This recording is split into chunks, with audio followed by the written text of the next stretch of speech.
Hello,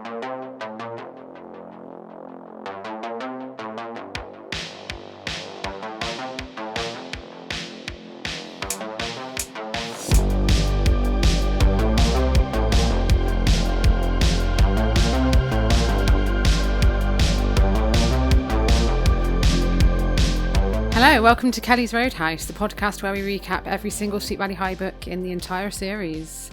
I'm Paula and I'm here with Rich. Hello. Hi, so this week we are on episode number 13 and it's a book we've been waiting for a long time. I have personally been waiting for this a long time. It's one of my favourite covers, which we'll get to in a second. This one lived up. This one lived up to the expectation and the hype. So it's one of our favourite covers. It's one of our favourite TV show episodes. It is, which is something we can talk about as well. We watched that on the weekend. We rewatched the episode on the weekend. So it's Kidnapped. It is Kidnapped. We're finally here. Elizabeth's nightmare is about to begin.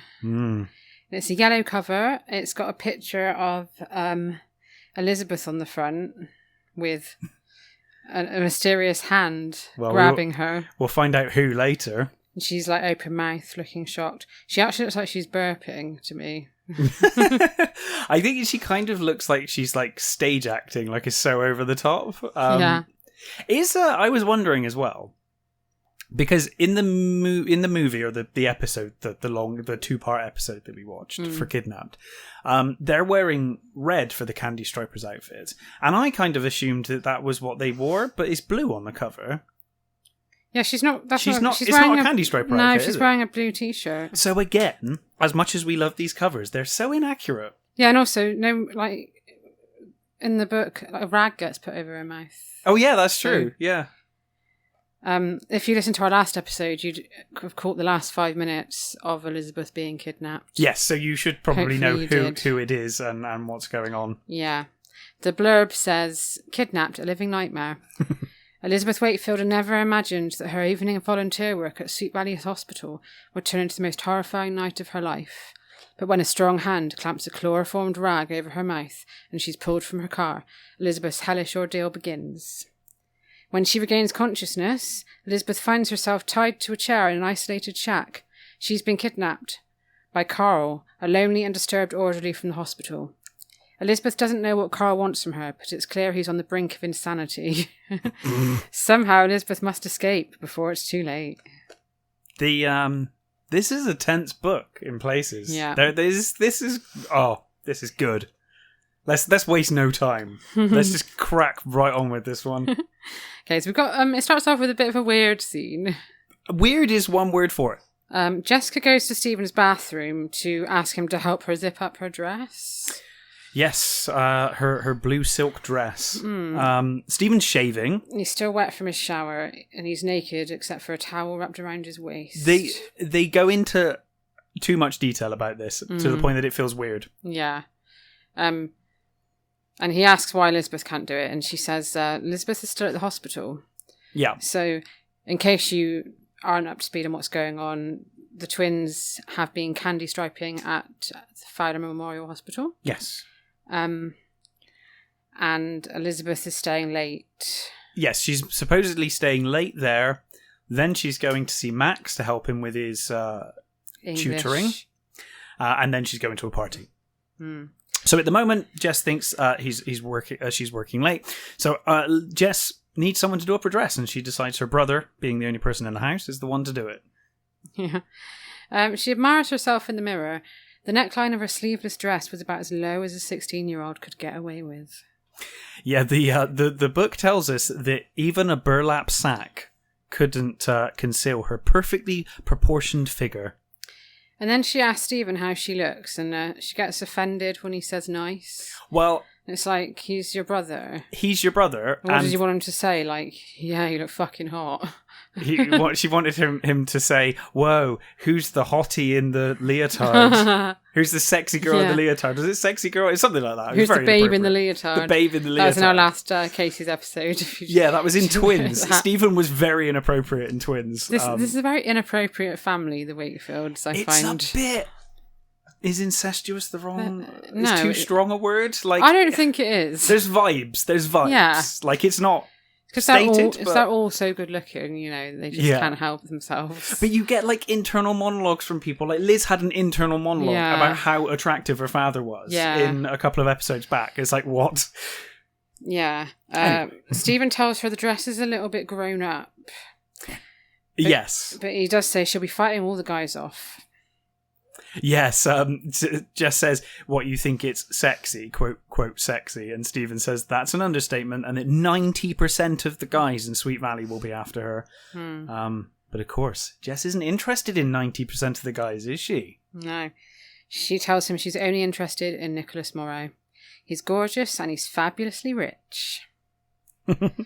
So she starts painting her nails and thinking of Nicholas's castle. Yes. Because, of course, it's the night of the Morrows party. So the Morrows have just moved to Sweet Valley.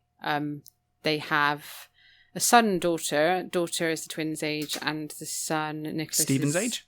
18. And they're having a party tonight, even though they've never met anyone yet. Yes, and they have a mansion, and because their father was quite a hotshot football player, made a lot of money, and then went into real estate or something. I think they said in the last book. And Stephen has, Jessica has no idea what Nicholas looks like or anything. Well, she's just like, well, he's rich and he's a guy. So So Stephen actually says this. Stephen's like, what happens if he's a real nerd? Right? And Jess is like, he's fabulously rich. What could go wrong with him? It's like, well, you already know Bruce. Like, a lot can go wrong with rich people. Yeah. And Stephen asks her how he looks for his date with Trisha. Yeah. And she thinks he's the most handsome guy in Sweet Valley. Again, a bit weird. It's a bit weird. He offers her a lift to the Morrows, but she says she has to wait for Liz to get back from her tutoring session with Max Dillon. He tells her to wear a coat, and she says okay. And it tells us she contemplated making a grand entrance without a coat. Yeah. But then thought that the sight of her shivering she thought the sight of her cold, shivering body would prompt Nicholas to rush over and take her in his arms. Yeah. But then she decided not to risk pneumonia for a sympathy hug. Yeah. And instead, she'd just throw her coat off dramatically as she entered. That's amazing. I love the assumption that people would be waiting for her as she walked in. Yeah. Like most people, maybe if I was Jessica Wakefield, but if I walk into a party, people don't instantly look around and look at me. They're just like, someone's here, you know. Just throw her coat off. Throw it at the maid, like, yeah. Take my coat, peasant. And she also thought, plus, her new black and white bikini would get his attention. Yes, so Regina has also put on the invitation that there is a need to wear your bikini because obviously this mansion has a fabulous pool. Yeah. And they plan to use that. So she waits for Elizabeth in the kitchen and then she has a strange feeling that she can't shake.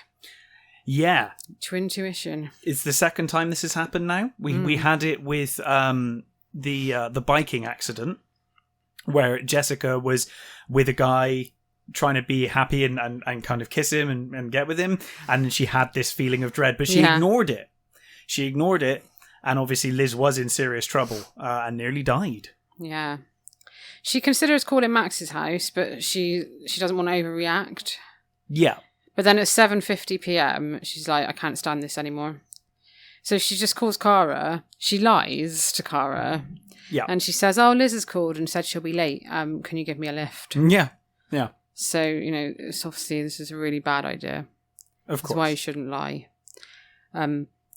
So she just leaves Liz a note saying she's gone to the party with Cara. Yeah. Yeah. So she leaves the note folded in the kitchen. And then in the car with Cara, Jess says she's ready to party. Yes, they start talking about Nicholas, and Cara's quite relieved that Jess is over Jeremy Frank. Jeremy Frank was this TV show host. If you listen to When Love Dies, that Jess was hopelessly trying to get.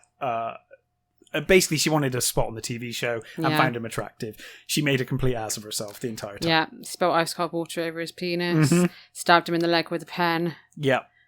It's comedy of errors. And Jess says that maybe Cara will find a guy there too. And Cara says, someone who actually likes me this time. Yes. Of course, she's talking about Stephen. She is indeed. Because he's a psychopath. He's a psychopath, yeah.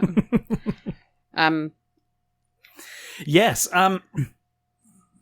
Like Jess is really hoping that Kara does find someone. Mm-hmm. Kara has followed so far the unwritten rule. I don't know if you have the unwritten rule written down. No. So the unwritten rule between Kara and Jess is thou shalt not chase after the same boy as your best friend. And I bet Jess you any Lila money break that all the time. Exactly. I was like, there's no way that they Jess literally break it in rule. this book. Yeah. Lila wants Nicholas as well. Yeah. Well, I don't know if it's just a rule between Kara and Jess, but there's no way that Jess would hold up this end of the bargain. Like her end of the bargain. If this was swapped, she'd be like, no. And then Jess says that maybe after Trisha dies, you and Stephen could start again. Like, what the fuck? Yeah, that was that was pretty fucked up. And even Kara says that's morbid, and Jess just shrugs and says, "Yeah, that's life." Yeah, yeah. Jess basically then says, "Well, someone's going to need to pick up the pieces after Stephen. It might as well be you." And Kara's like, "I am not going to be called a grave robber. It's not happening. Not happening." And then Jessica starts wondering what Regina's like, and she says, maybe we could double date when I go out with Nicholas. Yeah. And Kara points out that he hasn't even asked her out yet, and Jess smugly says, yeah, he will. Ugh, she's so smug. She is so convinced. And it says Kara knows that Jessica was like the Royal Canadian Mounted Police. She always got her man. And then usually regrets it after. Mm-hmm. So they arrive at the huge mansion, and they go very over the top with the description of this mansion. Yes. So it's got 2 giant wings and 3 marble columns, plus a seemingly endless expanse of emerald green lawn. On the drive were trim rows of neat cypress trees and 3 marble fountains. And they are awestruck. Yes. I believe Kara says, have you ever seen anything like it? I think it's even better than Lila and Bruce's mansions, apparently. Yeah, so it's next door to Bruce's. Yeah. I think it's the next house down. But yeah, it's a stunning building. Used to be owned by The Godfreys. The Godfreys. Who the hell they were. So Jess had previously visited it because Ned was the lawyer for the Godfreys, and he worked the estate and just went there once, and it was amazing. But she never got to be inside or anything like that, I don't think. So they see in this wonderful place a Ferrari.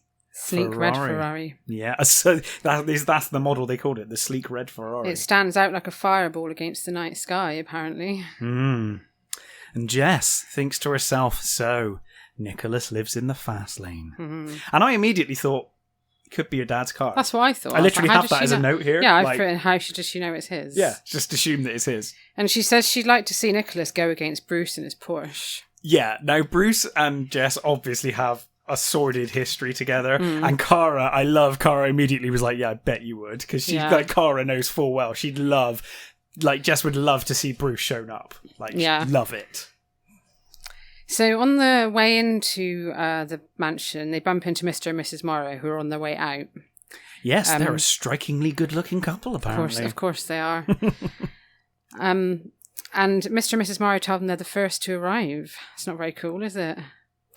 I thought Jessica never wore a watch because the party never started until she got there. Stephen actually brought that up. Stephen said, I thought that the party didn't start until you get there. And I think it shows that Jess really wants Nicholas. Desperate. She is desperate for Nicholas Morrow.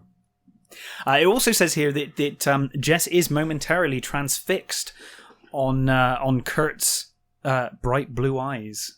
So, of course, his father is handsome, and she's thinking, the son might be the same. Yeah, the whole family are fucking amazing. Apparently we get it. We get it. And Mrs. Morrow says that they're glad to meet Regina's friends. Yeah, it's like they're not her friends. They don't even know her. Yeah, they've never even met her. And then I was thought it's a bit weird, really, that Regina's having a party for people she's never even met. How did she even invite them? I don't know, the phone book or something. It just went through the phone book. It's like, excuse me, do you have kids? Knows. I don't know. Or maybe they handed out flyers at school or something. I don't know. I was like, she hasn't started at the school yet. You think she'd go to the did school they send someone to for a the couple of school weeks? to be like, just give out leaflets to everyone? You think she'd go to the school for a couple of weeks and then maybe invite because you don't even know. You could be inviting the absolute twats of Sweet Valley. Like, oh, this person's a thief. I don't really know. I'll just invite them anyway. Like, do you want to do some background checks first? I don't know. And also that the parents are like, yeah, we'll have all these kids that we've never met into our fabulous mansion. Yeah. That our kids haven't even met either. We have no idea who they are. And we're going to go out for the night. Yeah, and then just leave them to it. Well, just leave it's alright, because they got this, like, 150-year-old butler to look after them. It's fine. Yeah. They go into the central hall, and it's got a polished marble floor. Yeah. And a servant takes their coats and guides them past a dining room, a library, a billiards room, and a sitting parlour.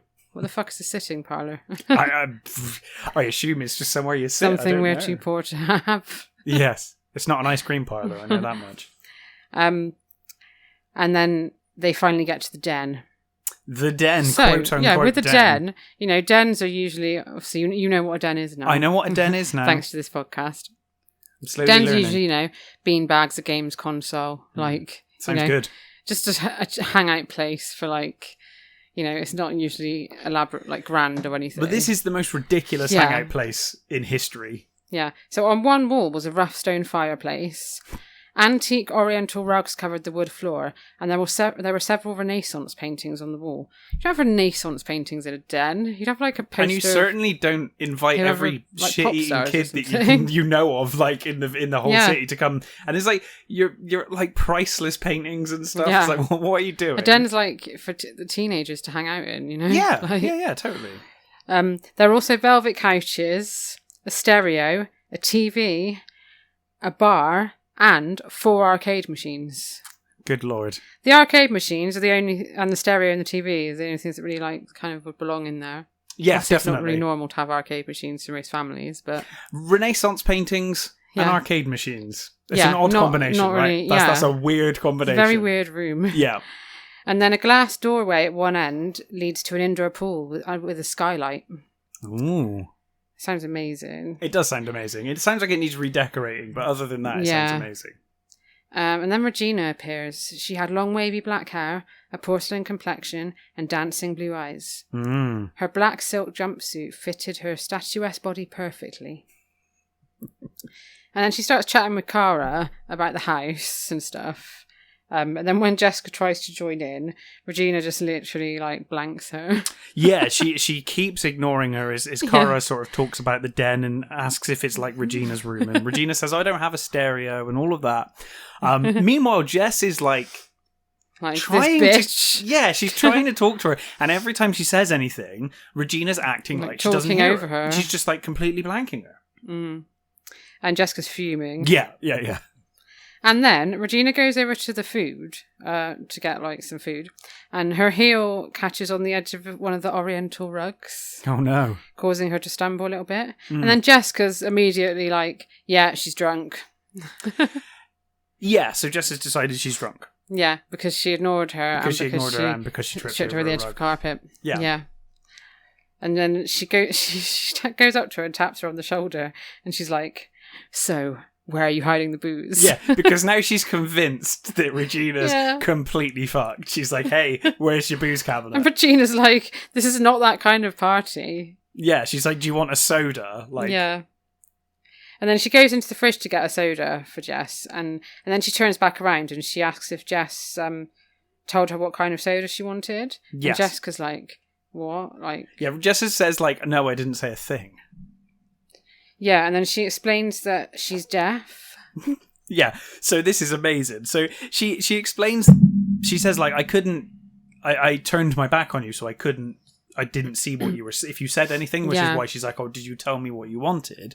And then Cara and Jess cannot fucking believe it. They're like, but you can understand us. And it's surely in the 80s you knew what lip reading was. That was still a thing, right? In Sweet Valley, they don't have anybody No, nobody at all. Less than perfect. It's surely you know what lip reading is. No disability in Sweet Valley. She's literally just told you, I couldn't tell what you were saying because I wasn't looking at you. You know what lip reading is. Also, Jess is I don't really understand. The tripping on the carpet thing cannot be attributed to her being deaf.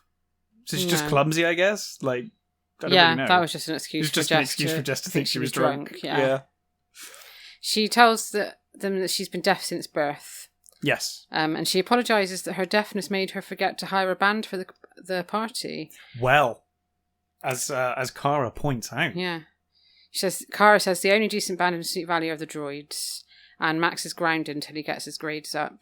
Yeah. But I thought, hey, what about the Surfers' Waves? The Surfers' Waves. Remember the Surfers' Waves? Put on one hell of a gig a couple of books ago. Yeah. At the beach disco. Yeah, they did. They did a really good job. Should have got the Surfers' Waves. They whipped up a frenzy. They did whip up a frenzy. Apparently. And suddenly Jessica has a horrible thought. Oh no. And she asks if Nicholas is deaf too. And How fucking rude. And just as that happens... Yeah, also, by the way, this I didn't get either. She's like, oh my god, is Nicholas also deaf? Even though just now... You can catch it, it's like a disease. you can catch it, yeah, you can catch it. But also, just now, I know we didn't mention this, but it did happen in the book, she was looking at his record collection. Because there's a stereo there with a record collection. Yeah. So it's like, he's deaf with a record collection. Like, think it through, Jess. Come on. But anyway, Jess turns, just as she says that, to see Adonis personified. Yeah.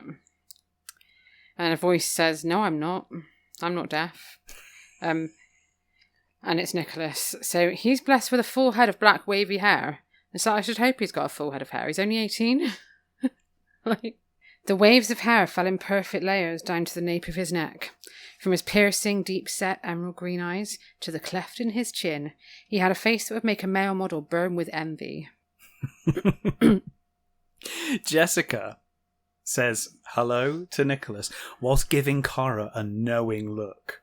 Kara immediately reads the room and heads off with Regina to talk a little distance away. Jess says she hopes that Nicholas wasn't offended by what she said, but she's never met a deaf person before. Yeah. And then Nicholas says, I don't think this was on purpose, but Nicholas says, not to worry, he's heard worse. Mm-hmm.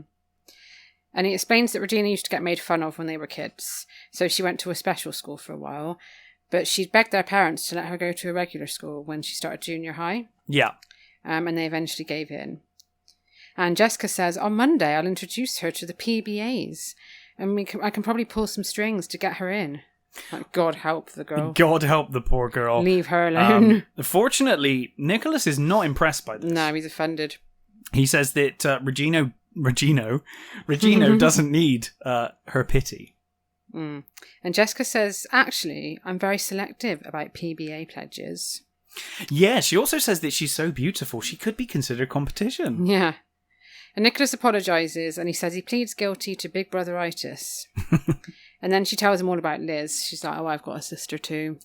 And he's like, oh, I'd like to meet her. Yes, Nicholas's eyes grew wide. And why is he acting weird already? He hasn't even met her yet. Yeah, this is set up for another book that you've told me. Get to this, yeah. But yeah, he like, it's weird. It's weird, like, she just literally says, I've got a twin sister, and immediately his eyes grow, and he says he'd love to meet her. Mm-hmm. And then finally, after 2 chapters, we cut to Elizabeth. Yes. She's blindfolded with her hands tied behind her back. Yeah. And she has no idea where she is. No, she's feeling woozy from the drugs. She doesn't really remember what happened at this point.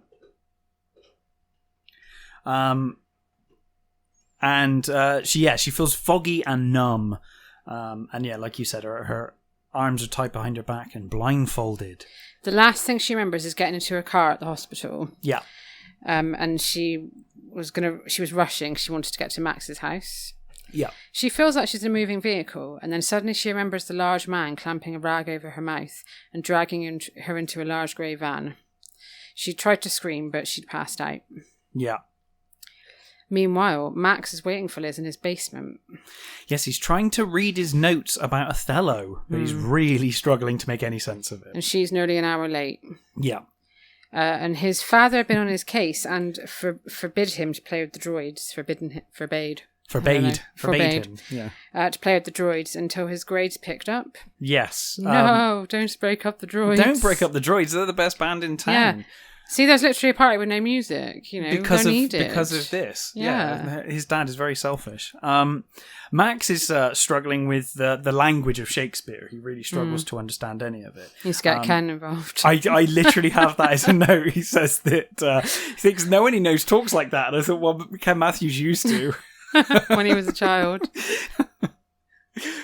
Everybody's taller than I. Oh my god, that was one of my favourite bits. That was in our last Twins episode. Ken randomly starts talking like he's in Lord of the Rings. For one line. Yeah. So yeah, he's getting worried about Liz. So he goes upstairs and he asks his dad if Liz is called. Mm-hmm. And his dad's just like, get back downstairs. He's like, get back in the cellar. Yeah. Shit. Like, Jesus Christ. I know. Like he's some kind of prisoner. And he's come up out of genuine concern. I know. He's trying to work. Yeah. His dad's just like, get back down to the basement. Get down there now. Yeah. But by 9:40 p.m, obviously he's like really fucking worried now. Yeah. His dad's like acting like Carl. I know. Yeah. So he sneaks back up and tries to call Liz, and he gets no answer. Yeah. So he just decides to sneak out of the back door and get on his bike and go to the hospital to find her. Yes, he wheels the bike down the road and round the corner, far enough away from the house that his father won't hear, and then he rides off because he's genuinely concerned. And there's no point in asking his dad if he can. Or tell him he's worried because his dad just won't listen to him. Yeah. We should point out at this point of the book, because this might sound confusing as we go through it, the times are all over the place in this book because things are happening at different times. So this is in the future to where we're about to go back to with the party. When we go back to the party, it's earlier in the night. It's a bit confusing. Yeah, it is a little bit. But anyway. So, we go back to the party. Jessica's been getting on well with Nicholas, and they've been, having a chat and getting on really well. Mm-hmm. She's managed to keep him relatively exclusive. Most of the other girls have stayed away. And then he goes to check on the other guests, and as soon as he does, Caroline Pierce comes over to Jessica. Yeah, she thinks to herself, oh no, not Miss Nosy of the Year herself. But of course she can't avoid her, and, Caroline smells gossip. Yeah, she starts digging for info on Nicholas. Yeah. And she's wearing a pink shirtwaist dress, buttoned right up to the collar. And Jessica tells her that Winston loves the colour pink on a girl. Yes. And that he's been looking at her all night. Apparently, it's been known for quite some time that Caroline... Not by me. ...liked... Sorry? Not by me, hasn't. Not by anyone, has it? Has it ever been mentioned before? No. But apparently, Caroline has, for some time, liked the, quote, gangly boy. Yeah. I thought that Winston was dating Olivia. Did they split up? They had a thing for Winston Wales. wasn't. No, that was Mandy Farmer. Oh. And she moved away. Oh no, poor Winston. Remember, she moved away because then Winston was after Suzanne. Oh, and then we were told then that the reason he's single is because Mandy Farmer had moved away. You're right. I'd forgotten that Mandy moved away. And then Caroline beams and hurries off to find Winston. But apparently, like everyone else, Winston thought Caroline was creepy. Yeah, creepy's an odd word to use. Yeah, I know. Nicholas gets back and he says that he's been talking to Bruce. And apparently Bruce has told him that Jessica was one of the most interesting girls in town. And there's no such thing as a dull time with her. That doesn't sound like a compliment to me. No. Well, it's Bruce though, isn't it? Yeah. And Jessica tells Nicholas he should race Bruce in his Ferrari. But he says that the car is his father's and he's not into cars. Yeah, he owns a reliable Jeep. Yeah, but Regina's into cars and she'd race Bruce. Yeah, Please let this happen. Oh my god, I hope it does. And her to win and humiliate him. She's apparently, quote, the, quote, spitfire of the family. And then they're interrupted by Todd. Jessica gives him an icy stare and tells him to fuck off. Yeah, basically. She's like, not now, Todd. Yeah, not now. And Nicholas is immediately over defensive. Yeah, he gets all like laddie. He's a real dick, like immediately. Yeah, because Todd's really polite. He just comes up and he's like, hey Jess. Like, and yeah, Nicholas is like, what do you think you're doing? Yeah. It's like, whoa. And he says he's worried about Liz, and Jessica is worried as well, but she doesn't want to leave Nicholas because she thinks that if she leaves him, Lila's going to get him. Well, this is the thing. So she has the feeling of dread, and she's worried about her sister, and it's kind of getting to the point now where she's like, oh, maybe this is a problem. But of course, she sees Lila. And seeing Lila, she sees that Lila's looking at Nicholas and she knows if she leaves now, she could mess this up. Yeah, so she thinks, I've got to get Todd to go away. So then she tells another lie, her second lie. Oh, no. She says that Liz is called and she's babysitting Teddy at the last minute. Teddy! But she's going to be at the party soon. And Todd's like a bit unsure about this, but he asks, he's like, is this definitely true, Jess? Because, But then, he's like, well, I guess I better just wait for her then. Yeah, and Todd does apologise. He says, I'm sorry for disturbing you, and he walks away. Meanwhile, back to Elizabeth. Yes. She's conscious again, and she's out of the van. Still bound and gagged, though. Yeah. She can smell old garbage and fried food, and can feel cold wisps of air that felt like they were coming through holes in a wall. Mm-hmm. And then she moves and she realises that she's tied to a chair. Yes. She On hears a wooden floor. Yeah. She hears heavy footsteps coming towards her and she screams that she doesn't want to die. Yeah. And then the man ran his thick stubby fingers through her hair, gently undid her braid, caressing the strands and whispering, "It's all right. I'm not going to hurt you. This is the only way to get you here." Ew. Creepy. And then he slowly removes her blindfold and she sees him. It's Carl. So basically, in case you weren't listening to the last episode, Carl is an orderly at the hospital and he's like been acting a bit creepy throughout the last book, like just like staring at her a bit, and then he dropped a tray and she helped him pick it up, and I think he's like taken that the wrong way just because she was nice to him. Yeah. And then he kidnapped her. Yes, so she kind of feels silly for having not reported it at the time. She didn't think there was much to it. She thought he was just being a bit weird and a bit starey. Yeah. Obviously now she realises that feeling she had, because it said in the last book several times about her feeling like tingling of her spine and all of that kind of stuff. Those warnings that she didn't heed. She's now realised she should have. Yeah. Everything comes rushing back to her. Yeah. He knelt down in front of her, his dark, deep-set eyes filled with the sadness that he always seemed to carry around. He says he can't let her loose yet, but he will remove the gag. Yeah. Thanks a lot. Yeah. And then as soon as he did, she released a blood-curdling scream, of course. Meanwhile, back to the party. Todd is still worried. Yeah, so he's decided to call Mr. Collins. And Mr. Collins tells him that Liz hasn't been there. Yeah. Yeah. And he's just really confused.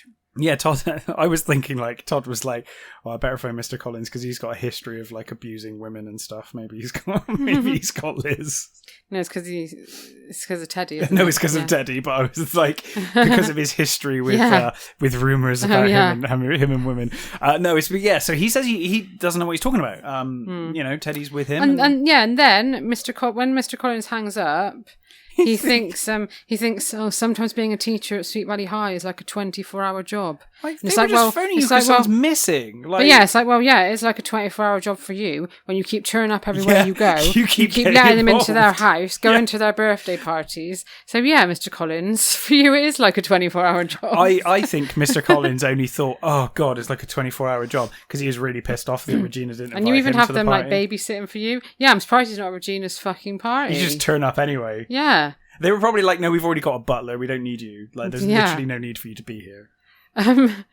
Todd's fuming that Jessica's lied. Yeah, and now is my favourite bit. Go for it.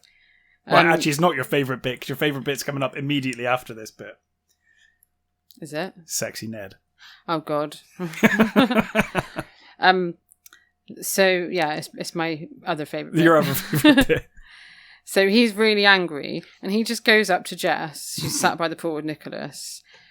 He literally just goes up behind her and just pushes her straight in the pool.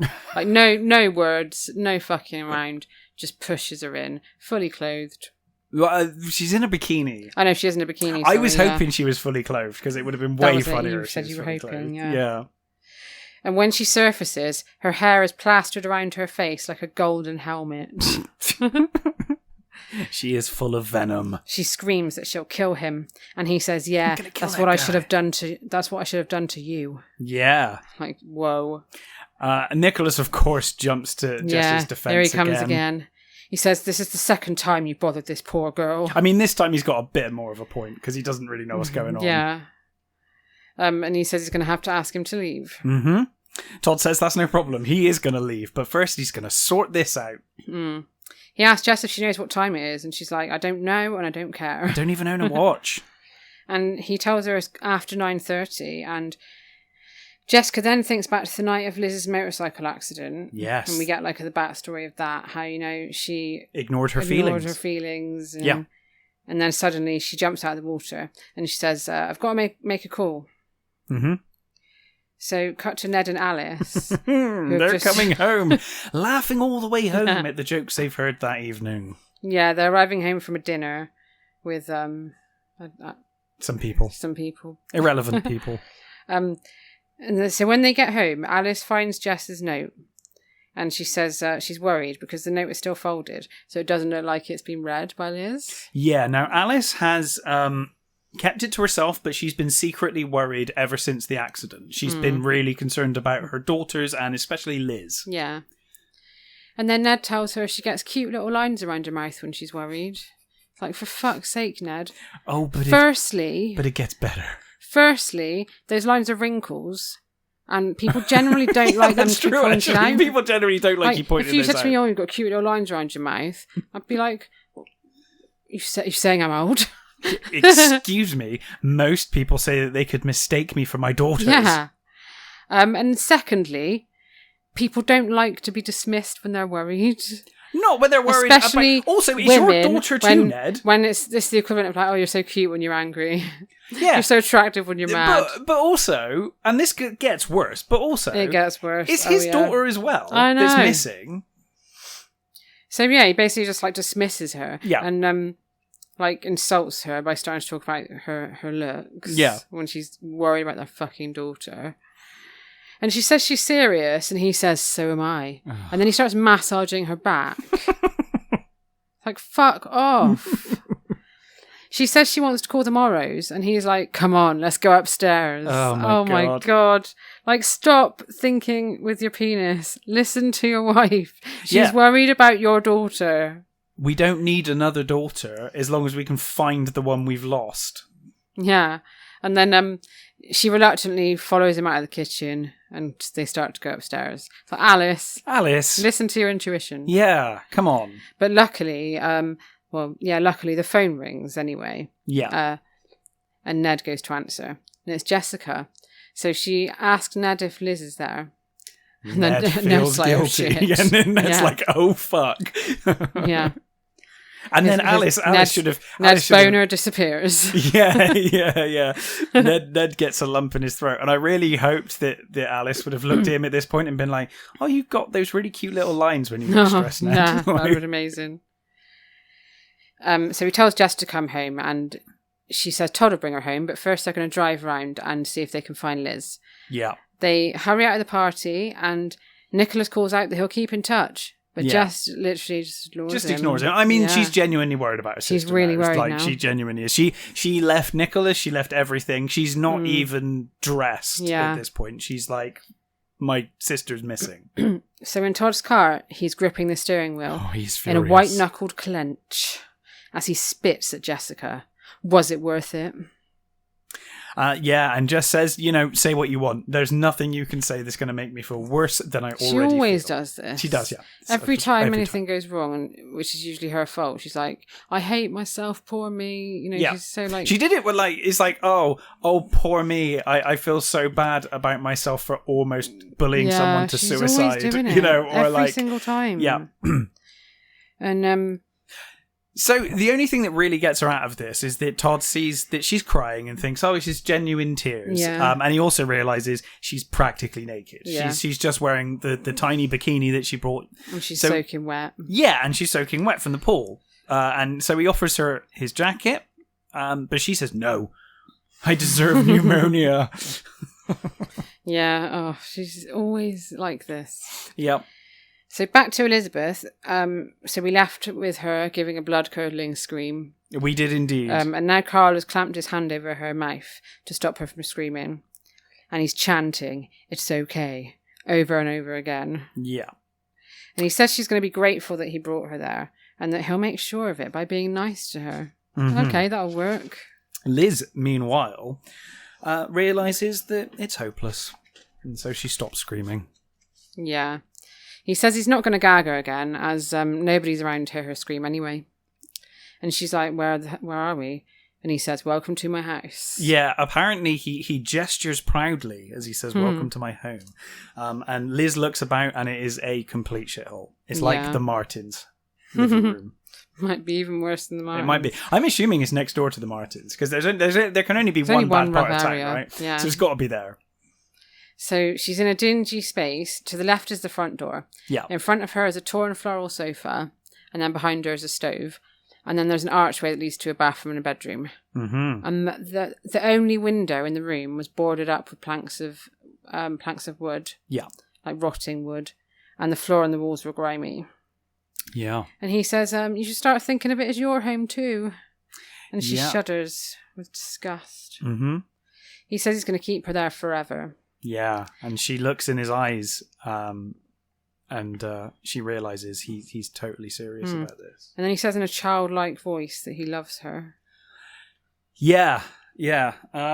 So Carl is legitimately batshit. Yeah. She tells him she's got to go to the bathroom. He looks really confused, apparently. It's like, the bathroom, Carl, like... Did you not realise that girls also go to the toilet? Yeah. Maybe he thought, like, girls didn't go. Yeah, it's fine. The same, we don't, like, fart and stuff. No. We don't wee either. No. So he unties her from the chair after, like, looking confused looking confused for a while. He unties her from the chair and scoops her up into his arms. I love that he's planned this entire kidnapping, but he hadn't thought through that she might need the toilet. I know. So he scoops her up into his arms with her hands and feet still tied together. Yeah. And like carries her to the bathroom. Mm-hmm. And then he puts her in the bathroom, unties her when she's in there, and then shuts the door really quickly behind her. Yeah. And then as soon as she comes out, he ties her straight back up. Yeah. And she's like, there's no point in fighting it, so she just lets him. She realises there's no way out of this. So what she does do is she tries to take as long as she can in the bathroom and stretches and kind of stretches her back out and stuff. But yes, she realises she can't escape right now. But she does ask if she can sit on the sofa. Yeah. And Carl says, yeah. Yeah, and then she sits on the sofa. And he just sits opposite her, staring at her and smiling for ages. Yeah. This is your life now, Liz. And she feels horribly disturbed. Yeah, don't blame her. She asks why he loves her, and he says because she's kind, and she's the only person in the hospital who's nice to him. Yeah. And then she feels sad for him, and has to remind herself that he's kidnapped her. I mean... I feel sad for him, but I'd still want to get the hell out of there. Yeah, if someone kidnapped me, I don't think I'd be feeling sad for them at the moment. Maybe in the future. Maybe after, yeah.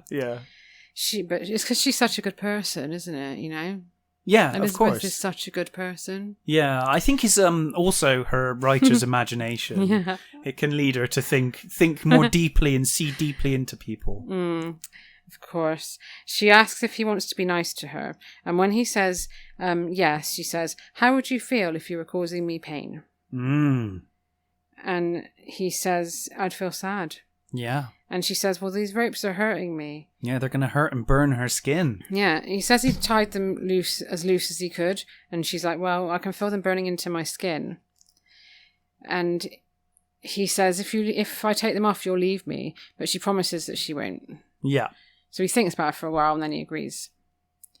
But she tries to surprise him. So as he's like gathering the ropes up, she leaps up and makes a run for the door. Yeah, Carl immediately cries, no! No! As she unlatches the door, but disaster. Beyond the door was just another door. Yeah. Surrounded by a boarded up porch. Yeah. So he drags her back to the sofa, throws her down with the force of a man possessed. And she thinks, this is the end. Yeah. Meanwhile, Jess comes home They've been searching for ages, and they have found absolutely nothing. Ned is on the phone to the hospital, as Alice is sat there saying everything will be okay. Alice notices Jessica's wet clothes, and she says, "Get upstairs this minute and put something on. You'll catch your death." Yeah. And then everyone's like, awkward. Yeah.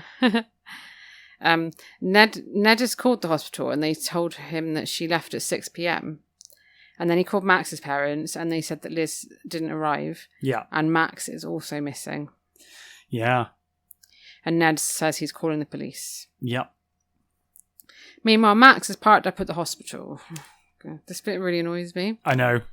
He sees the Fiat Spider, and he's angry because he assumes that Liz has worked late and Without just telling didn't bother him. to let him know. Yeah. So he's got this exam on Monday, which is like his last chance to pass the year, I think, in English. If he fails this exam, basically the droids are probably over. Yeah. So he needs it, and he feels betrayed. We all need it.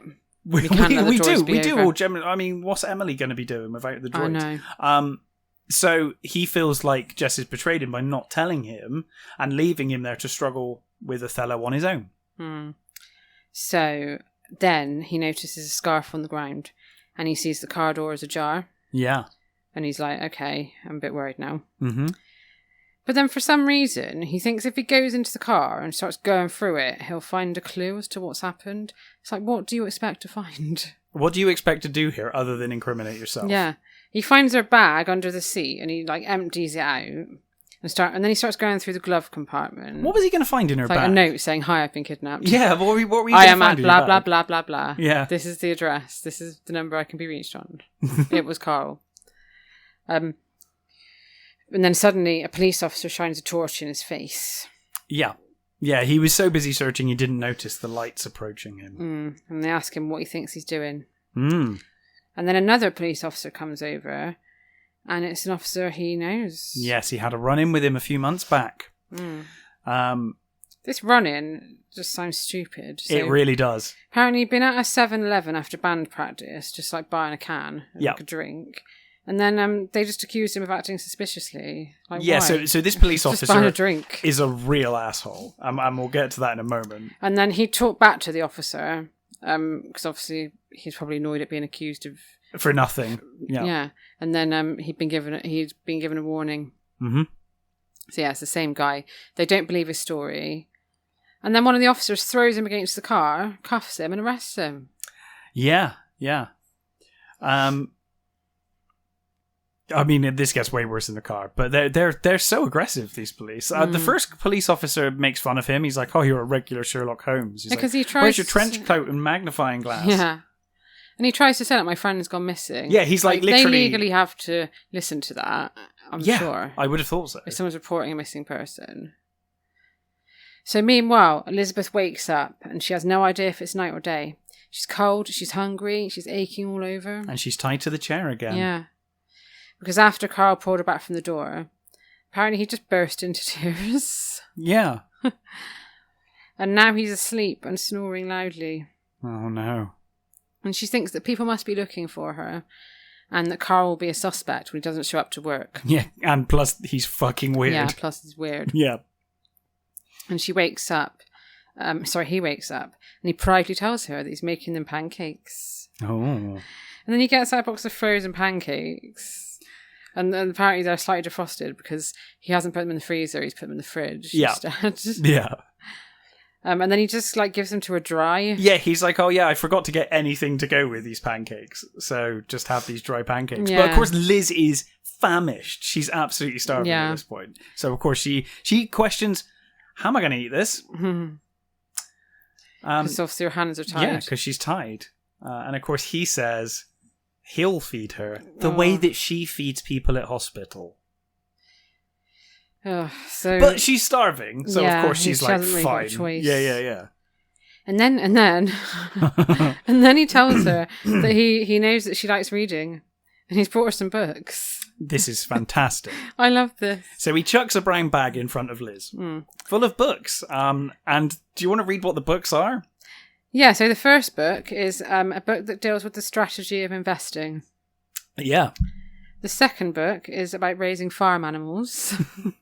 And the third book is a collection of bedtime stories for children. Yeah. So Carl said he didn't know what to get because he can't read.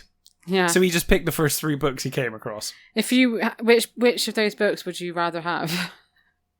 I'd go for the bedtime stories for kids. Yeah, right now. I mean, I wouldn't be interested in the farm animal thing anyway. Investing's not going to do me much good when I'm tied up. Sleeping's probably my best option, so we'll go with the bedtime stories for sure. And she doesn't want to hurt his feelings, so she's like, oh, they're great. Yeah, I mean, at this point, that probably makes sense. Yeah. But then it gets worse. Because, of course, she's been thinking it's going to be really weird that I've disappeared and then Carl doesn't go to work. Yeah. But then he starts getting ready. Yeah, he puts his work uniform on. Yeah, and Liz starts to panic. She tries convincing him to stay, saying that she thought he wanted to spend every day with her. And he says he's not stupid. Not really. He says he's not stupid, and the safest thing he could do now is carry on as normal. Yes, because people will be looking for it today. It's quite a clever. It's weird, isn't it? Because he's so stupid. He's so stupid in some respects, but he has thought this through. Like he has thought this whole thing through somewhat. So, but he does cover her in a blanket, and he loosens her ropes just enough so that she can turn the pages of the books. Yeah, and then he leaves her. Yeah. Liz obviously struggles for as long as she can after this, but eventually she realises it's all for nothing, and she uses her nail to make a notch in the chair. How hard is her nail? I know. How weak is the wood in the chair? Rubbish. If the chair's that weak, you could probably break it. I mean, like, what's it made of? Yeah. So she gashes a notch in the chair and says day 1. Oh. Meanwhile, Max is not having a good night. No, the useless police are taunting him in the car. I know, this is bad, right? So really he's literally been arrested on suspicion. He's not been charged with anything. They've got no evidence of anything other than him being in the car. It could be his car for all they know. They literally haven't really proven anything yet. But they're taunting him, saying that he's going to love juvenile hall, and they insinuate that he'll end up getting stabbed. Yeah. They say, like a kid. You'll never know when one of your friends might pull a knife on you. Mm-hmm. And then obviously he's scared. Yeah, so he's only a kid. He's a kid, and apparently he thinks to himself, he puts on this tough guy persona, but really he's terrified. He's a kid, and these police officers are fucking awful. And we'll get into how incompetent these fuckers are in a bit. So eventually they drill him for several hours, but eventually they have to let him go. Yeah. His parents arrive, and he hugs his mum intensely before looking at the fury in his father's eyes and wondering if the worst is yet to come. He's going to be put in the basement again. He's back in the basement. Get down into that basement. Stephen and Todd are out searching again. Yeah. And Todd has convinced himself that it's Max's fault.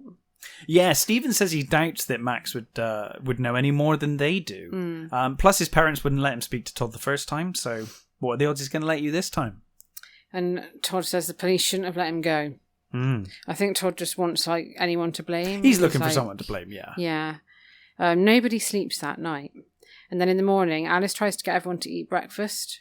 Yeah. Like a typical mum. Mm-hmm. But nobody's hungry. No. She's made nice food as well. For once, she's actually made a meal. Yeah, Liz isn't there. She's got to make the breakfast. Liz isn't there, and Jess is too stressed from looking around the street, so Alice actually has to do something. Does she? It's always Liz making it. It is always Liz. And yeah, Jess is still blaming herself for everything. Yeah. Now, at this point is where we learn how fucking stupid the police are in this town. Apparently, the police are now suggesting that Liz ran away. They took one look at her family and were like, "You're fucking assholes." We think she's ran away to get away from you. She jerks. just ran away. And it's like, when you look at the car and everything that was happening, it makes no sense that she ran away at all. Like, none of the evidence would point to her running away.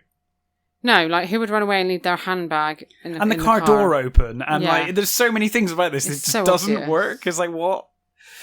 They are as useless, and there's more of this later, but they are as useless as the bloody hospital staff are. Yeah.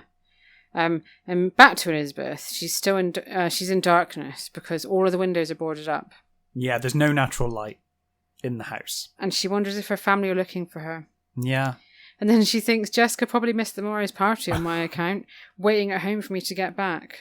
Well, not really. Do you know Jessica? Yeah. Like, she never would have done that. Not ever. No. Jessica's sat in her bedroom staring into space. Yeah, you get this moment where they're both thinking about each other. Her vibrancy had been replaced with a mixture of helplessness and self-loathing. And downstairs, lots of friends and neighbours have come over to help. And of course, Mr. Collins is turned up too. Yeah, he's at the centre of everyone, apparently. Yeah. Of course. Also, there. Who's looking after Teddy now? Yeah. Teddy's in the living room crying again on his own. Aww. Meanwhile, also there are Enid, Olivia, Penny, and John. I put a note saying that I think the Oracle staff only turned up because this is the first real story that's ever happened in Sweet Valley High for them to cover. Need this covered. Yeah. Jessica fled up to her room to hide from them all. Yeah, it's all a bit much for her. And then Nicholas knocks on her door. And he says she should come for a walk to get some air. She reluctantly agrees, and they walk in silence for a while. And then she starts telling him what a special person Liz is. Yeah. And how this is all her fault. And she can tell that Todd and her parents agree. Yeah, Nicholas says that this isn't true. And he reflects on when he was in a similar situation to her. Blah, blah. Yeah. Go on, I can't stand him. I can't stand him either, and I've only just met him. I have no idea how bad this is going to get. But I don't think it gets as bad as I'm making out. I just don't like him. Mm-hmm. So he reflects on when he was in a similar situation when he was when him and Regina were kids. There was a fire that broke out at the house, and Nicholas ran away, but Regina didn't follow him, and the house burned down while Nicholas was too scared to go back in for her. He was convinced that he'd killed her until it turned out that Regina had snuck out of the house. That story has nothing to fucking do with what's going on right now. That's what I've written. I've written that story's nothing like this situation. Like, Nicholas, that's nothing like this situation. That's a completely different situation. Yeah. Jessica went to a party instead of going to search for her sister. And then told lies twice about where her sister was. This story is not even applicable. Jessica throws herself against his chest and pours out her agony. Oh. Did you say that Regina came home in the end? You did, didn't you? Yeah. She snuck out the house, yeah. Yeah. So I switched off. Too much Nicholas makes me switch off. I can't. Yeah. So back at the shack, Carl has arrived home and he's got burgers and fries. He also has a gift. He's bought her blue cardigan that he picked because it matched her eyes. Aw, how sweet. Yes, Liz thinks that this is good because it will look really suspicious if he bought that from the hospital gift store. Yeah. I didn't know gift stores in hospitals sold cardigans. No, they don't in our hospital. But apparently they do. Also, it wasn't that suspicious, really. No, I was thinking that. I was like, well, he's probably got like a mother or We've already sister. Been told no one knows anything about his personal life. Exactly. It's like, it could be his girlfriend. It could be anyone, right? It's like... But the cardigan's the exact colour of Elizabeth's eyes, so people would have worked it out. Oh my god, that cardigan's blue as the Pacific Ocean. Mm-hmm. Yeah, it would have been obvious. It would have been really obvious. She asks him how work was, and he says cops were all over the place questioning people about you. I told them I had no idea what happened, and now they think you're a runaway. Yes, because they're fucking idiots. Yeah. She starts crying, and he says, it's okay, you're safe with me. And she says, You've tied me up like an animal. And then he says, you're like a beautiful bird. So beautiful, but so willful. I had to cage you so you wouldn't fly away. But soon you'll be free. Yes. So Liz is slightly confused by this. But then Carl tells her the plan. He's got a place up in the mountains. And his plan is to move up there with her, and they're going to live there forever. Because if she runs away, she'll just get lost and die in the wilderness. Yeah. Apparently it's a beautiful place for someone as beautiful as her. There's open fields and a stream she can bathe in. And she asks if he'll be tied up there. And, sorry, she asks... Yeah. She asks if she'll be tied up there, and he says, like, it's so far away from anything. That, you'll just get lost and die. It's fine. And he's just going to quit his job so that he can watch her all the time. Mm-hmm. And they're leaving tomorrow. Yeah. I'm, like, not really sure if this place actually exists. No, I kind of feel like this is going to end in some murder-suicide action by the end of the next day. I don't know. But anyway, speaking of the next day. At school. Todd is surprised to see Jess. She looks like she hasn't slept in years, and she's got her hair tied back uncharacteristic. Not her hair tied back. I know. Oh my god. I bet you thought it was Things Liz. are bad. Jess says that Alice told her she should go to school. There's nothing else she could do. She should go to school. And Cora soon turns up asking if there's any news. Yeah, and Jessica tells them all the police have stopped looking because they think she's run away. Right. So, their logic is that she can't have been kidnapped because there's no ransom note. As if ransom is the only reason people get kidnapped. They were going to kidnap someone for ransom. They would have kidnapped Lila. Yeah, but also... Or Regina. Also, there are plenty of other options for kidnapping that's not ransom. Yeah. Not every kidnapping is about a ransom. They're like, oh, no ransom note, therefore it can't be a kidnapping. She must have run away. Yeah. Great police work. And Lila starts, like, stirring the pot. Oh my god, Lila flat out says, like, this is clearly Max's fault. Yeah. She says, like, it's obvious he had something to do with it. And then Jessica has a go at her and defends Max. Yeah. But, like, Todd is, like, feeling doubtful. Lila's planted the seed now. Yeah. Or I guess not even planted the seed, because Todd already thought this. He's now, like... Lila's really poking at what he was already suspecting. Meanwhile, Max is being driven to school by his mum. Yeah. Because he'd been under constant surveillance by his parents for sneaking out. Yeah. It's like, it was exceptional circumstances. I think once I'd heard his story, I would have been like, cool. I realised Elizabeth has actually been kidnapped. Yeah. But it's the day of the Othello test. Yes, it is. So he had to go to school. But at school, everyone's staring at him. And apparently he'd become Sweet Valley High's version of Jack the Ripper overnight. Yes, apparently half the class think he is a creature beyond redemption. The other half look at him with ill-conceited pity. Poor Max. I know. But he gets to Mr. Collins' class. And tell you what, Alice, not the only one with worry lines. Mr. Collins has got dark circles under his normally bright, cheerful eyes, and new worry lines made his handsome face look haggard. Oh no. But he's still got a handsome face, though. Of course. So it's okay. He pulls Max aside and he says he's surprised to see him, and Max says, where do you think I'd be? Jail? Yeah. And Mr. Collins says, for what it's worth, I don't believe you had anything to do with Liz's disappearance. Yeah. Well done, Mr. Collins, for being sensible. Yeah, definitely. Yeah, Mr. Collins is all right in this one. And he says that he can be excused from the test if he wants to be, but for some reason, like, Max doesn't want to be. He's like, no, I'll do it.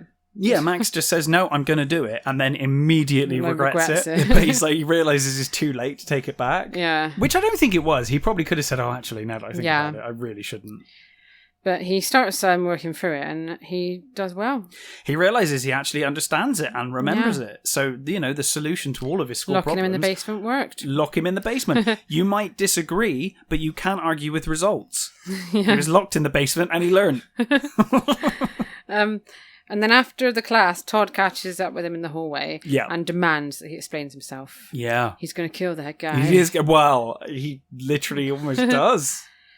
Max said he wishes he knew something because Liz got him in a whole load of trouble. And then Todd just flips out. He does word that quite badly. Yeah. He kind of sounds like he's blaming Liz. Yeah. Todd grabs him by the collar, saying he has to tell him what he knows or shake it out of him. I love it when Todd gets all, like, dramatic. It's good. And, like, Max says again, like, he doesn't know anything. Yeah. So Todd just punched him in the face. Yeah, he punched him straight in the chin. And Jess is the one to break them up, saying that Max is innocent and that she can't stand to see them fighting at a time like this. And Todd tells her it's none of her business. It's like literally her sister. Business. Like, yeah. Probably got more to do with her than more of her than business you. than, yeah. And she says, Jessica says that like Max wanted Liz's help, so why would he hurt her? Yeah, it doesn't make any sense. He needed help from Liz to pass his exams. So Todd considers this, and then he's like, well, yeah, okay. Yeah, maybe. But Max, of course, explains what he was doing. He went to check he went to the hospital to search for clues and to check the car and found nothing. And the three of them decide that they're going to like team up and they're going to find Liz. Yes, so they all head back to the hospital in Todd's car. Yeah, they've got to sneak out the side door past Max's mum. Oh yes, yeah, waiting to pick him up. Yeah. Max has got some balls. Yeah, he's going to be... Well, we're never going to hear from him again after this. He's going to be in the basement the rest of his life. Yeah. So it's now been 2 days, and Liz has scratched another notch into the chair. Oh, no. With her super strong nails. Yeah. She really wants to brush her teeth and have a shower. Yeah. And to distract herself, she thinks of memories. She thinks of her friends, her family, Todd, and she thinks of Jeremy Frank. Yes, she does weirdly thinks of Jeremy Frank. Yeah. For no apparent reason. She she thinks about this time when Jess bought her a yellow top, and it was clearly bought for herself. So Liz got revenge by washing it until it shrank. And apparently, this resulted in, quote, the longest pillow fight on record. Whoa. The whole of history. Oh my God. Yeah. I don't think Guinness were there to record it officially, but it was the longest one on record. Wow. And lots of giggles. Yeah, and she thinks about Todd as well. So, back to the hospital, Todd, Max and Jess have split up, and they're questioning people. Yeah. Max is feeling pretty hopeless and not getting anywhere, but then he spots a dark, stocky orderly, and he decides to talk to him. At the same time, Jess comes around the corner, and Carl cries, "Elizabeth, what are you doing here?" How did you escape? Apparently he seemed possessed, his eyes bulging and his face desperate. Mm. He runs towards her screaming, "My Elizabeth! I've got you now." And then he pins her up against a wall. Yeah. But of course Max is hot on his trail and trips him up, holding him in a wrestling move. And Jess, I'm not quite sure why, but she pretends to be Liz. Yeah, so... I'm not quite sure why she does this. So she pretends to be Liz. I can kind of see why. It's a bit to kind of get the plan out of him, yeah. I guess. So a nurse calls the police, and then Max demands to know where Liz is. Yeah. And Jess says in an Elizabeth voice, "I'm right here." And he says she spoiled the plan about their trip to the mountains. And she's like, "We can still go. We can go after your shift." Oh, I think she's like trying to distract him until the police get there. Maybe that's what it is. Yeah, maybe. Because it says then suddenly 2 policemen cuff him before he realises what was going on. I'm surprised they didn't turn up and cuff Max. Yeah. Probably. Like, oh, it's you again, Sherlock. Yeah, leave this poor man alone. Yeah, yeah. The policemen cuff him and read him his rights. Yeah. And he says, "Why are you doing this to me, Elizabeth?" As he's dragged away. "All I wanted was to make you happy." I can't believe he didn't bump into Jess while he was working as an orderly. He probably just assumed it was Liz. But thought it was the same person. Yeah, maybe. Although she was on the other floor. She was in the maternity ward. Oh, she was in the maternity ward, yeah. I guess they didn't want to trust him around newborn babies. Yeah. Jessica tells him she's not Liz, she's Liz's sister, and that he wasn't making Liz happy. He was keeping her from everyone she loves. Yeah. And then, of course, Max and Jess go to find Todd, and they celebrate knowing, wherever she is, Liz is alive. They don't know that, though. No, they kind of don't. I know they do, actually. Well, they know they were going to escape to the mountains. Her, yeah. So they assume. I mean, he could just be, like, imagining that she's still alive. But an hour later, he's confessed everything, and Jessica's in a police car on the way to Liz. Yeah.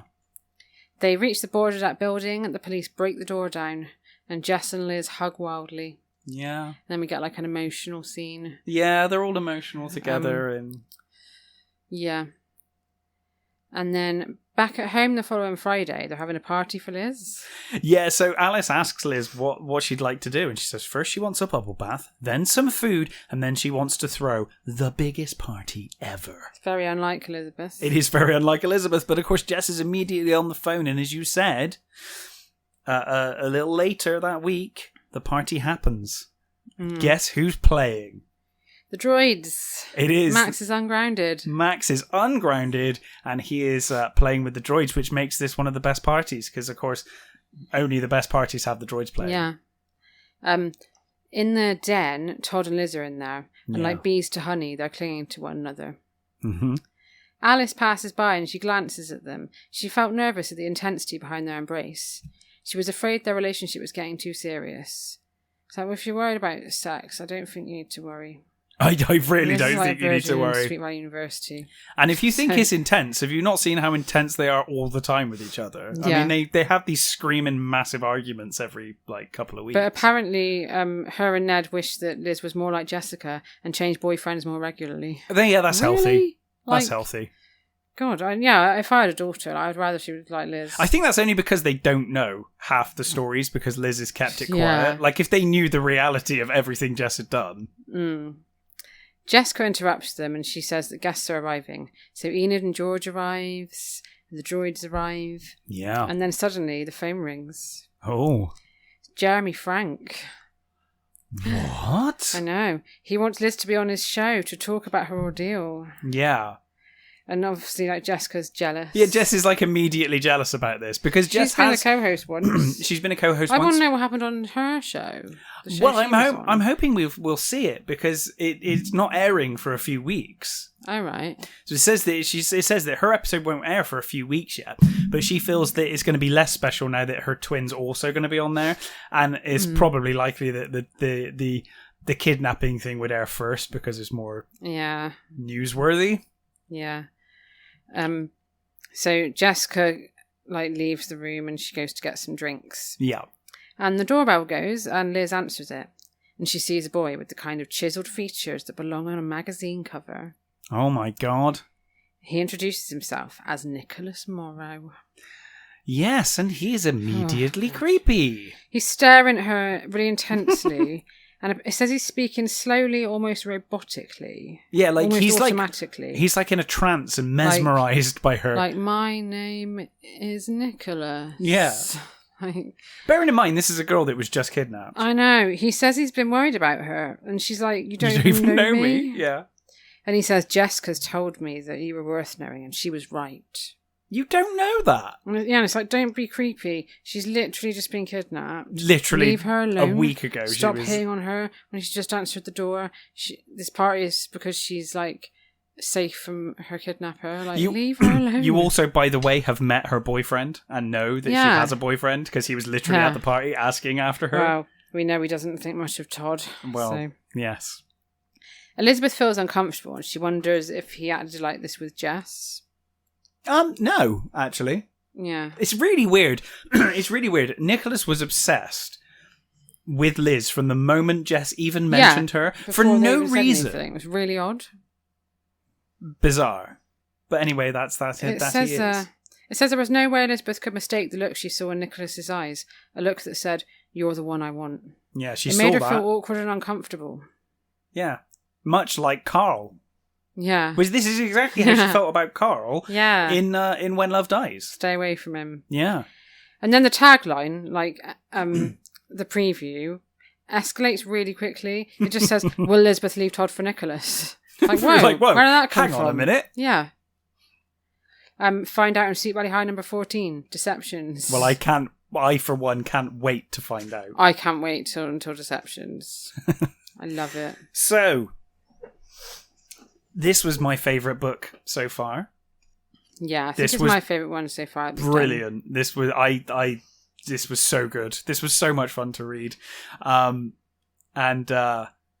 it's very different from the episode. Yeah, so we watched the episode.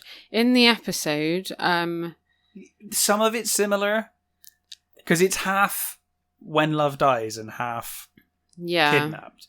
The When Love Dies stuff is perfect. Like the stuff with Jeremy Frank is like literally the same. That's exactly how it goes in the book. And when I was reading the book, I was like, it's exactly the same as the episode. But then Liz gets kidnapped, and when she gets kidnapped, Carl's got a gun in the TV show. And he shoots her, but she's fine.